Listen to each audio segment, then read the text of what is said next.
Why is this important to understand? Because every time you bring somebody in and then they leave, you invested time, you invested emotion, you invested money, and it's no longer getting the payoff for what you put into it, and it's a negative for your business.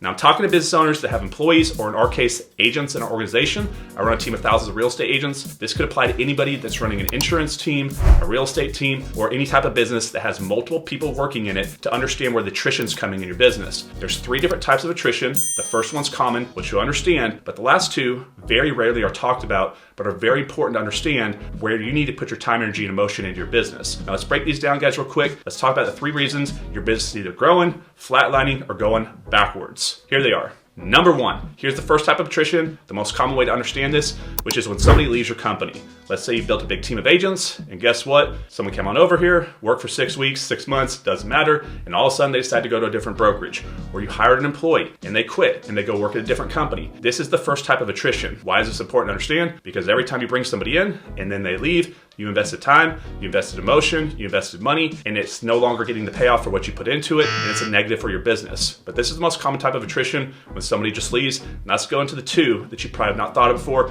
but are the most important in my opinion. Now, here's the second type of business attrition, which is when someone's still at the company, or in our case, the agent's still on the team, but they're not putting any time into the business. Let's say I brought John Smith over for the first 6 months working with me. John's out there grinding the streets, working 40, 50, 60, 80 hours or more every single week. And now he's putting 0 hours in, no time in at all. Still present, still active in the company, but the time into the business is completely gone. Let's relate this to number 1. In number 1, John Smith came to the company for 6 months and decided to quit and go to a different company or to a different brokerage. 0 hours in the business going forward. In this case, they're still present, still active, still within the company, but their time is not in it, if that makes sense. So they used to put a lot of time in, now they put 0 time in.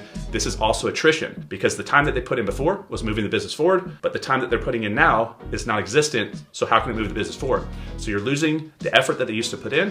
What you need to do here is figure out why, get them ramped up, try to push them back in the system, motivate them, figure out what self-esteem issues they're having, and drive them back into the business and get them up and going. Now here's number 3, it's called performance attrition. This is the last type of business attrition, and this is where someone's at the company, they're still putting time into the company, but their performance or the results have completely fallen off. For example, let's say John Smith came over here, worked with us for 6 months, did a lot of deals. Every single month he's closing multiple deals, and all of a sudden on month 7, 8, 9, 10, 11, John's results completely fall off. The performance is gone. He's doing 0 deals a month. How frustrating is it for John, and also for you as a business owner? So what do we do in this spot? We need to reach down to John, figure out what's going on. It could be a health issue. He could have a family issue like a divorce. He could be running out of money.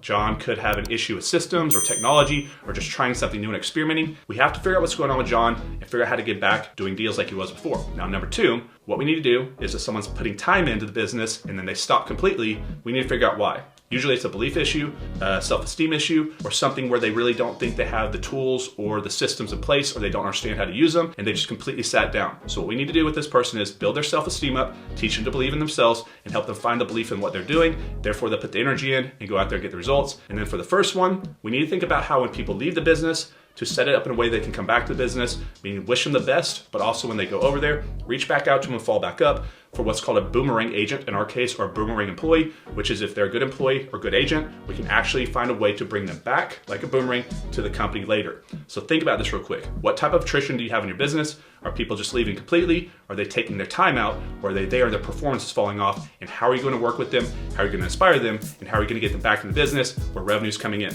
Hope this helps, guys. I'll see you in the next one.